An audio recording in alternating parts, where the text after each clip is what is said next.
Hello everyone. I wanted to continue my World Cup history. I've only got few days left before the World Cup to finish. I'm putting the 2003 World Cup now. 2003 World Cup was held in Africa for the first time in the history. It was held in South Africa mainly, and a few matches in Zimbabwe and Kenya as well. The player of the series of the World Cup was Tendulkar. I mean, he had an amazing World Cup. He scored 673 runs. And the highest wicket taker was Chaminda Vaas of Sri Lanka, 23 wickets. I mean, Chaminda Vaas was one of the best bowlers in that era. Probably an underrated bowler, but I mean, bowling in the subcontinent, he got a lot of wickets on pitches that didn't help fast bowlers.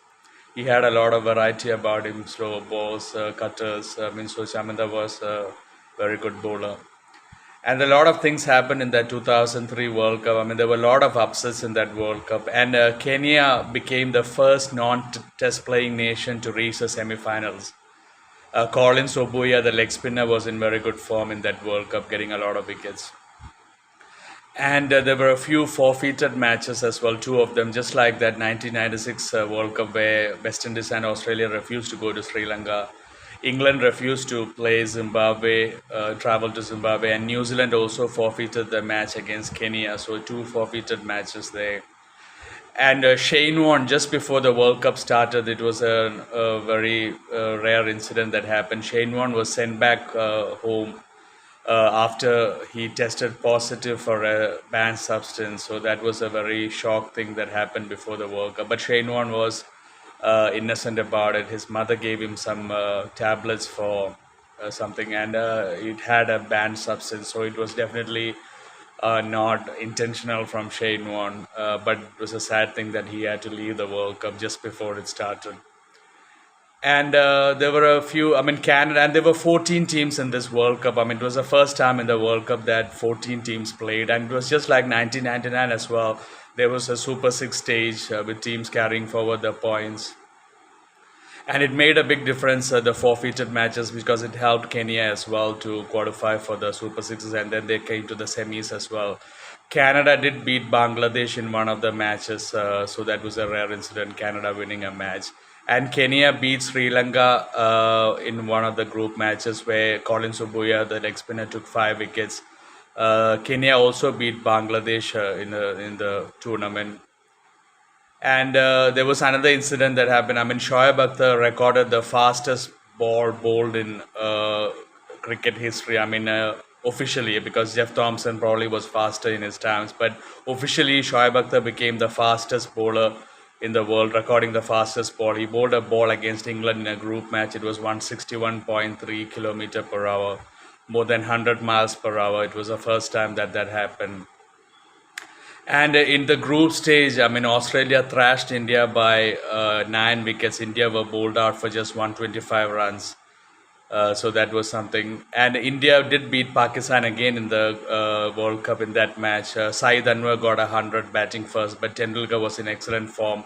Tendulkar got 98 runs of just 75 balls. That's a match where Tendulkar hit Shoaib Akhtar for a 6 over around the third man point region where he bowled a bouncer and Tendulkar just helped the ball on its way. Tendulkar was in excellent form in that World Cup. And there was a big incident that happened. South Africa didn't qualify for the semis because they got uh, the Duckworth-Lewis system wrong. I mean, that was a very strange incident that happened in cricket. I mean, South Africa and Sri Lanka were playing and the rain came. And I remember I was watching the match, and I remember the last ball Mark Boucher just hit to mid wicket of Muralidharan, I think, and he didn't take a single. But and then the rains came. It was in Durban. Sean Pollock was the captain, and at that time, it's they said that South Africa were just 1 run behind the Duckworth-Lewis system, and there was a paper that was sent to the field, and South Africa got it wrong. That's a very bizarre incident. Team management getting it wrong. If South Africa had got just one more run, and Boucher did play 2-3 balls that over without any runs, so he could have easily probably got another run, and South Africa would have qualified. So that was a big mistake from South Africa's side, and South Africa being the host of the World Cup, going out in the first stage, not making the semis. And Australia did win 11 matches in that World Cup. I mean, the captain was Ricky Ponting, and Australia were in excellent form. They won all these 11 matches in the World Cup. They were totally unbeaten in the World Cup. And another notable incident was South Africa West Indies match. West Indies beating South Africa just by 3 runs, and Brian Lara getting a century again against South Africa in '96. That famous quarterfinal where West Indies upset South Africa. Brian Lara got 100 in that match as well after they lost to Kenya in '96. So in 2003, Brian Lara again scoring 100 against South Africa. And there was a very close match between England and Australia. Australia winning by just 2 wickets. Andy Mitchell got 7 wickets bowling first, Australia, and but batting second, Australia were in big trouble, and Andy Mitchell got 34 runs, and Michael Bevan got 74 not out. I think both of them not out, and they winning the match with just 2 wickets. That was a very close match in the group stage. I had mentioned about this match in one of my videos. And the semi-finals was played between Australia and Sri Lanka. Australia winning comfortably against Sri Lanka. Andrew Simons getting 91 runs. It was a Duckworth Lewis method because there was a lot of rain in that World Cup. And Andrew Simons did score a big 100 against Pakistan when Australia were in trouble in the group stage as well. I think they were like 5 down, and Andrew Simons came and scored around 140 runs. So Andrew Simons was in very good form in that World Cup. Sadly, he died a couple of years before in a car accident, tragic incident.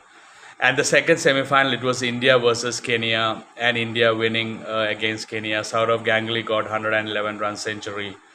And the finals was Australia versus India, and Saurav Ganguly made a big mistake. He won the toss, and India were in such good batting form in that World Cup, especially Sachin Tendulkar.